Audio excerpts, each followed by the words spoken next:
Hey everybody, welcome back to Matt and Stu Review, where we're taking a look at your favorite toys from yesterday and today. Stuart, what do we have on the table?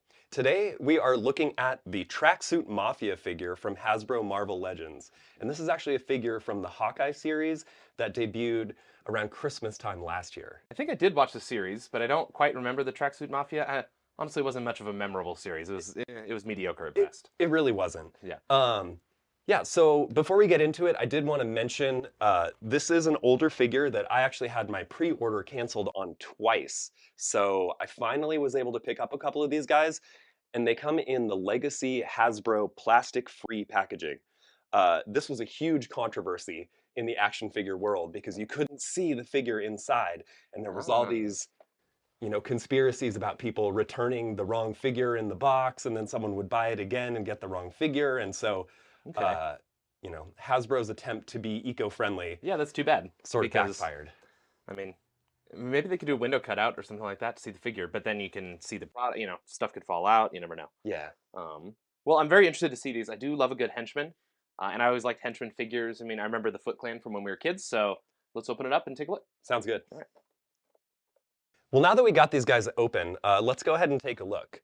Um, I primarily bought these figures as henchmen, generic henchmen to fight, Batman, Spider-Man, Okay. Daredevil, a street level henchman.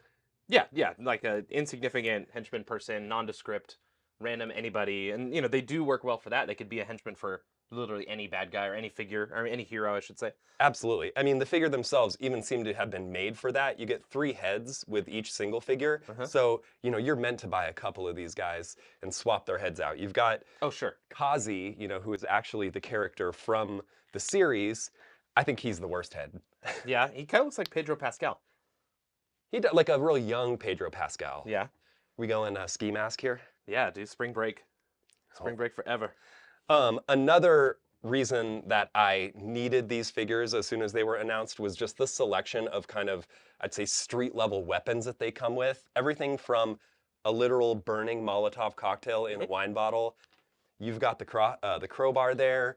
He's got some sports equipment, a machete, just some really good kind of street level dirty weapons that you don't usually get with other figures. Yeah, I like it. It's a good assortment of accessories for sure. I like the clear plastics for the flames on the bottle. They Yeah. look really good. Even here in the studio, it's like catching light and it's nice and glowy. So I do like that a lot. Yes, I'd say, I mean, I bought these guys also really with my toy photography in mind. Mm. You always need a good henchman, So, Yeah, and I've got some guys in suits, but I didn't really have any casual henchmen, I do. I think I like the suit henchmen more, but they're just a little more upscale. Yeah.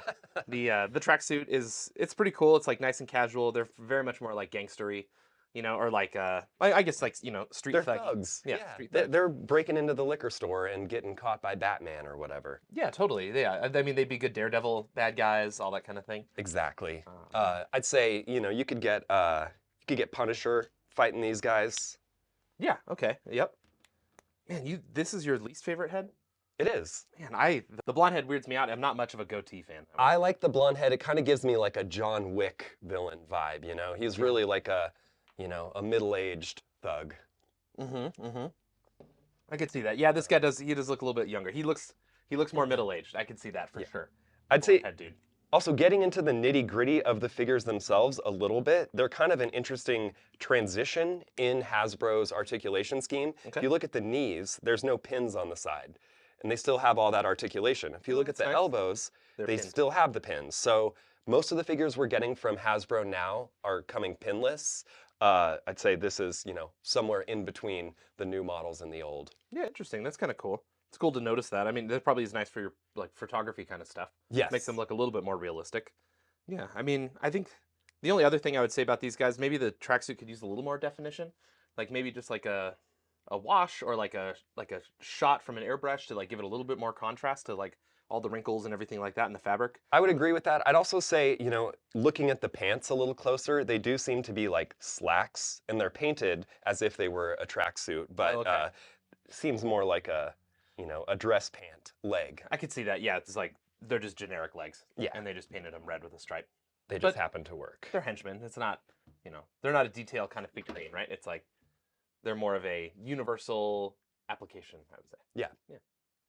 Hey, thanks for joining us. This has been the Hasbro Marvel Legends Tracksuit Mafia figures from the Disney Plus series Hawkeye. And we want to hear from you. What is your favorite live action Disney Plus series? I'm excited to hear from you in the comments below. If you like reviews like this, don't forget to like and subscribe, and we'll see you on the next episode.